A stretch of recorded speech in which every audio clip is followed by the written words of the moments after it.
場所へあの場所へ生きさえすれば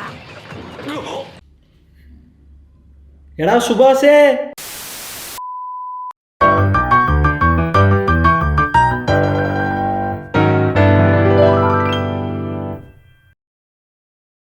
so எனக்கு தமிழ் படம் is மலையாள படம் அதுதான் பார்க்க போகிறோம்.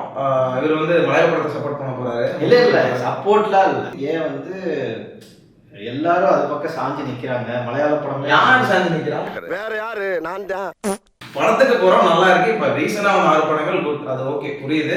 எல்லாமே 100 crores கலெக்ட் பண்ணது எல்லாம் ஓகே. இப்போ ஏதோ தமிழ் சினிமா கெட்ட நேரம், அதுக்காக தமிழ் சினிமாவை மலையாள படம்லாம் பீட் பண்ணிடுச்சு அப்படிங்கிறது வந்துட்டு எப்பவுமே ஒத்துக்க முடியாது. ஏன்னா தமிழ் படங்கள் பண்ணதை மலையாள படம் இன்னும் பண்ணல, அது பண்ணுறதுக்கு ரொம்ப நாள் இன்னும் எடுக்கும்.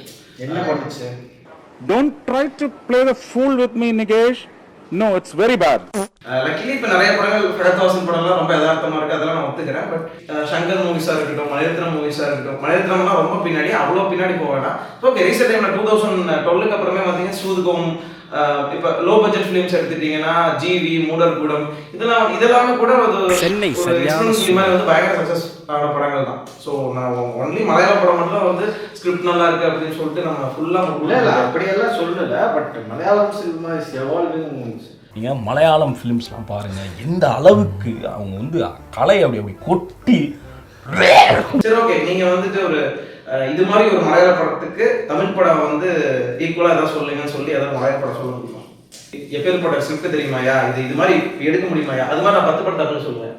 யூடியூப்லேயே வந்து தமிழ் ரிவ்யூஸே வந்து ரொம்ப போட்டு அடிச்சிருக்காங்க. தமிழ் படம் வந்து ரொம்ப இதான மாதிரியும், மலையாளம் வந்து ரொம்ப தூக்கி பிடிச்சி பேசிட்டு இல்லை இல்லை அப்படி நான் சொல்லலை. அதான் சொல்லுவேன். நான் என்ன சொல்கிறேன், தமிழ் படம் வந்து இப்போ வர்றது ஒன்றும் சரியில்லை, மலையாளத்தில் சூப்பராக வருது அப்படிங்கிறத அதை ஒத்துக்கிட்டீங்க. அந்த வீடியோவே தேவையில்லை.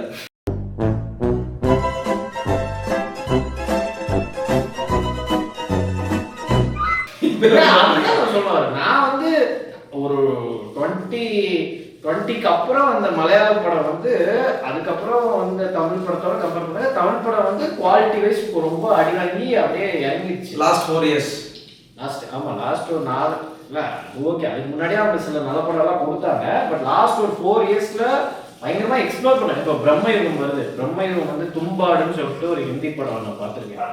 அந்த மாதிரி வந்து இந்தியன் ஃபிலிம் தான் அது எனக்கு ரொம்ப புதுசாக இருந்தது. அதுக்கு முன்னாடி அந்த மாதிரி ஒரு படம் பார்த்துருந்தேன். பிரம்மயுகம் வந்து எனக்கு கிளைமேக்ஸ் 3rd ஆக்ட்ல கொஞ்சம் ப்ராப்ளம் இருந்தது. ஆனால் படமாக வந்து இட்ஸ் ஈக்குவல் டு லைக் ஒரு வேர்ல்ட் ஸ்டாண்டர்ட் ஒரு A24 படம் பார்த்த மாதிரி இருந்தது எனக்கு. இப்போ தமிழ்ல வந்து எனக்கு ஓகே, சில டேரக்டர்ஸ் கேரக்டர் எல்லாம் இருக்காரு. மோஸ்ட் ஆஃப் த டைம் சும்மா இருந்தா போதும். இன்ஸ்டிங்க்ட் இல்ல, அதான் போற வழியில அப்படியே பொறுக்கிக்கிறது தானே. எல்லா பூனையும் பால் குடிக்கும். ஆனா if you look at films is art, then it can only be subjective. ஆனா வந்து ஒரேடியா அப்படி எக்ஸ்பெரிமெண்ட்லா யாராவது பண்ணாங்கன்னா தெரியல. அங்க வந்து நிறைய பேர் இருக்கு. இப்போ லிஜோ ஜோஸோ அது மாதிரி ஒரு பண்ணக்கூடிய ஒருத்தர். ஸோ அந்த மாதிரி டைரக்டர்ஸ் இருக்காங்க. சுருளி பண்ணார், அவர் ஜல்லிக்கட்டு பண்ணார். ஜல்லிக்கட்டெல்லாம் வந்து வேர்ல்ட் ஸ்டாண்டர்ட் ஃபிலிம் அது. தமிழில் அது மாதிரி டக்குன்னு எனக்கு எடுத்துக்காட்ட எனக்கு ரொம்ப கம்மியாக தான் இருக்கேன். இது மாதிரி அதாவது வேர்ல்டு ஸ்டாண்டர்டில் இருக்க மாதிரி இருக்கு. அதான் சூப்பர் டீலக்ஸ் சொல்லுவேன். வேற எனக்கு எதுவும் பெருசாக எனக்கு அந்த அளவுக்கு தெரியாது முடியாது. டக்குன்னு சண்டைக்கு வருவார், இடைவெளியில் ஒரு சண்டைக்கு வருவார். ஸோ பார்த்திபன் வந்து ஒரு பெரிய ஸ்கேம் பண்ணிட்டு இருக்காரு. கடைசி விவசாயி வேர்ல்ட் ஸ்டாண்டர்டாக நான் ஒத்துக்கிறேன். இல்ல நான் ஒத்துக்கிறேன். அதான் சொல்றேன், தமிழ்ல வந்து இருக்கு. ஜானே மண்ணு ஒரு படம் பார்த்துக்க. நான் அந்த மாதிரி தமிழ்ல படமே பார்த்தது ரொம்ப சிம்பிளான லைன், அது சூப்பரா பண்ணியிருப்பாங்க. இப்போ தமிழ்ல அந்த மாதிரி டக்குன்னு ஒரு படம் வந்துதான்னு கேட்டா எனக்கு தெரியல. ஒரு 2-3 வருஷத்துல வந்து பாத்தீங்கன்னா ரொம்ப ரேரா வருது. ஏதோ ஒரு டக்குன்னு ஒரு நல்ல படம் வருது, அப்புறம் லைனா மொக்கையா பண்ணிட்டு இருக்காங்க. ஏன்னா இப்போ நீங்க வந்து மஞ்சுமல் பாய்ஸ் ஓகே, அது வந்து ஹிட் ஆயிடுச்சு ஓகே. பட் அடுத்தும் வந்து டக்குன்னு ஒரு ஆவேசம் கொடுக்குறாங்க, டக்குன்னு ஒரு பிரேமலு கொடுக்குறாங்க. இல்ல நீங்க ரொம்ப பாஸ்டா இருக்கீங்க. யோ பாஸ்டா இருக்குறது என்ன தப்பு? ஒண்ணும் இல்ல, பசில் ஜோசப் இருக்காரு. பசில் ஜோசப் நடிச்ச எல்லா படமுமே நல்லா இருக்கு. நான் ரேண்டமா உட்காந்து ஓகே அவர் நடிச்ச ஏதாவது ஒரு மொக்க படம் இருக்கான்னு எனக்கு தெரியல. ஏன்னா அவர் நடிச்ச எல்லா படமுமே சூப்பரா இருக்கு. ஜானேமன் நல்லா இருக்கு, பாலிமீனி ஒரு படம் பண்ணாரு, அதுவும் நல்லா இருக்கு. பல்து ஜன்வார்னு ஒரு படம் பண்ணாரு, அதுவும் நல்லா இருக்கு.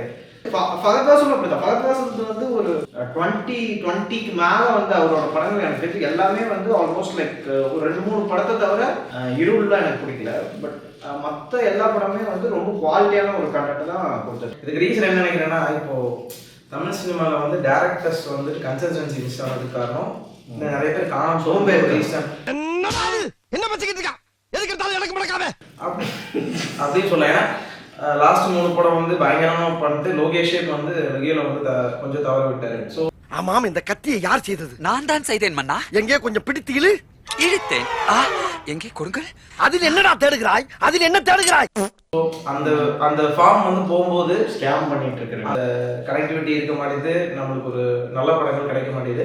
ஓப்பனா சொன்னா லிட்டரலி அந்த யதார்த்த சினிமாக்குள்ள நம்மளுக்கு போனா கொஞ்சம் பெட்டரான ஃபிலிம்ஸ் கிடைக்கும். இல்ல அப்படி நான் சொல்லல. நீங்க ஏதாவது இப்போ நான் என்ன சொல்றேன், ஆவேசம் எல்லாம் யதார்த்த படம் கிடையாது, ஃபுல் அண்ட் ஃபுல் கமர்ஷியல் படம். ஆனா அவன் கமர்ஷியல் படத்தையும் வந்து அவ்வளோ தூரம் வந்து ஒரு என்டர்டெய்னிங்கா, அதில் இருக்கிற ஆக்டர்ஸ் எல்லாம் பயங்கரமாக நடிச்சிருக்காங்க. ஸ்க்ரீன் பிளே வந்து பயங்கரமாக ரொம்ப சிம்பிளான ஒரு லைன்.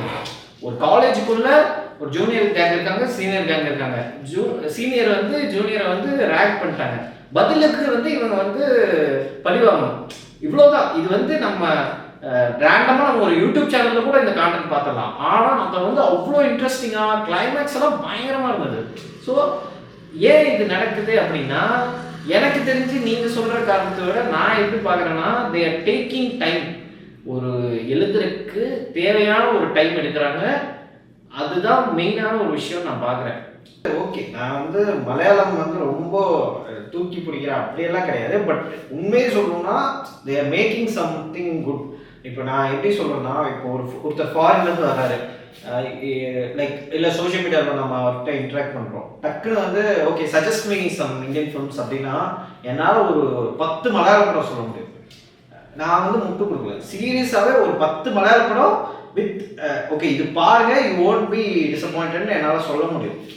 தமிழில் என்னால் அப்படி 10 சொல்ல முடியுமானா ஒரு 20-15 எங்களால் வருவாரு இந்தியன் டூ கிளிம்ஸ்ன்னு ஒன்று விட்டாரு, டீசர்ன்னு ஒன்று விட்டாரு. அது அண்டர் எஸ்டிமேட் சங்கர். நான் தூங்கிட்டேன், பார்க்கல.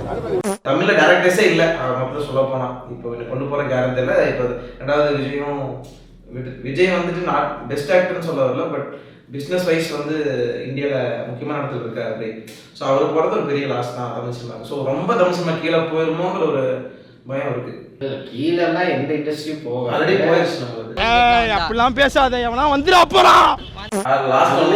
அது வந்து கீழே போச்சுன்னா எந்த இண்டஸ்ட்ரியா இருந்தாலும் டப்புன்னு எந்திரிச்சு மேலே வந்துடும். எந்த இண்டஸ்ட்ரியா இருந்தாலும் அப்படிதான் ஒர்க் ஆகும். யாரும் தூக்கி நிப்பட்டுவா இப்போ தமிழ் சினிமா இல்ல புதுசா யாரோ வருவாங்கன்னு சொல்றேன். எப்படியா இருந்தாலும் எந்த ஒரு டைம் பீரியட்ல திடீர்னு ஒரு டைரக்டர் வருவார், ஒரு 2-3 பேர் திடீர்னு வருவாங்க.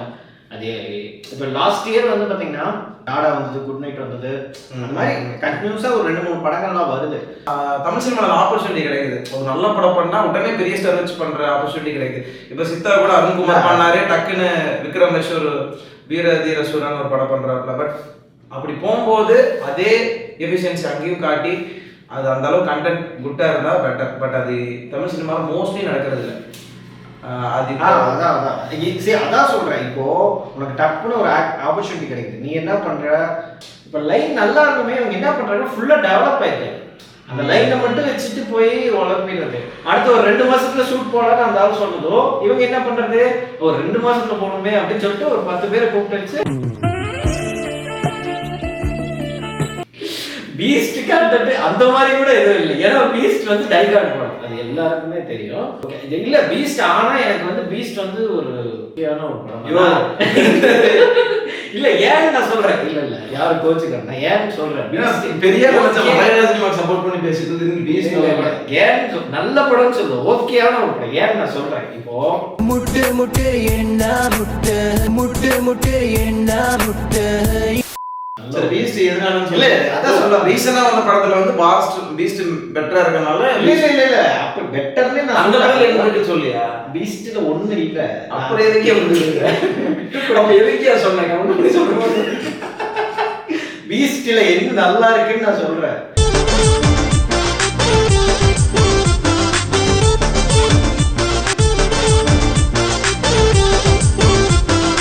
பீஸ்ட் ஃபர்ஸ்ட் ஹாஃப் வரைக்குமே எனக்கு ஒரு கோப் இருந்தது. Okay this film is going somewhere அப்படின்ட்டு.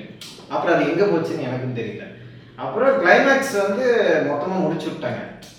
ஸோ அதெல்லாம் ஓகே மட்டும் தான் முடிச்சு விட்டாங்க, மற்ற எல்லாமே சூப்பராக இருந்ததுல. இல்லை அது வரைக்கும் கிளைமேக்ஸாவது நல்லா இருந்தால் அந்த படம் எனக்கு எனக்கு ஓகேவா இருந்திருக்கும். கிளைமேக்ஸாவது ஏதோ பண்ண போறாங்க அப்படின்னு பார்த்தா பெருசா இருந்தாலும் கிளைமேக்ஸ் வரைக்கும் வந்திருக்க வந்து அந்த படத்துல உட்காந்துட்டு நான் தியேட்டர்ல ஃபர்ஸ்டே பார்த்தேன். அதான் இருந்தது. பட் ஓகே, இன்னும் கொஞ்சம் பெட்டரா பண்ணிருக்கலாம். Leo is a good film. இது ஆக்ஷன் மேடம், இது ஆக்ஷன். இவனோட நடவடிக்கை வெளியில விட்டு பாருங்க, நல்லா திரிக்கிறான் பாருங்க. ஃபிலிம்னு சொல்றதை விட விஜய் வந்து நான் டிஃப்ரெண்டான ஒரு பொசிஷன்ல பார்த்த மாதிரி எனக்கு ஃபீல் கொடுத்துச்சு. இந்த வீடியோ வந்து உங்களுக்கு பிடிச்சிருந்தா லைக் பண்ணுங்க, கமெண்ட் பண்ணுங்க, ஷேர் பண்ணுங்க. இப்படி சொல்லி நான் சிரிச்சிருக்கேன்.